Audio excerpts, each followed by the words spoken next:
ಮನಗಳು ಸೇರಿದರೆ ತುಂಬಿದ ಮನೆಯಂತೆ.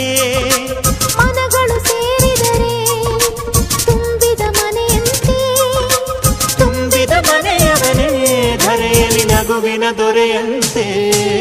ಜೇನಿನ ಗೂಡು ನಾವೆಲ್ಲ ಬೇರೆಯಾದರೆ ಜೇನಿಲ್ಲ. ಜೇನಿನ ಗೂಡು ನಾವೆಲ್ಲ ಬೇರೆಯಾದರೆ ಜೇನಿಲ್ಲ.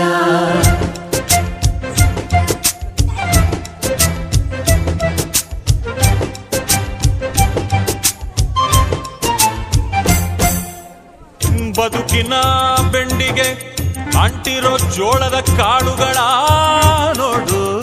ಹೌದಪ್ಪ. ಸಿಪ್ಪೆಯ ಸೂರಿನಲ್ಲಿ ಸಹಜೀವನ ಮಾಡು ಅವರೆ ಕಾಳುಗಳ ನೋಡು. ಶಬಾಷ್. ಭೂಮಿಗೆ ಒಟ್ಟಿಗೆ ಬಂದು ಬೆಳೆದರೆ ಒಟ್ಟಿಗೆ ಬೆಂದು ಬಾಳೋ ದವಸದಂತೆ ನಾವು. ಅದಪ್ಪ ಬಾಳೆಯಂತೆ ಹಲಸಿನಂತೆ ದಾಳಿಂಬೆಯಂತೆ ನಾವು. ವಾರೆ ವಾ ಒಗ್ಗಟ್ಟೆ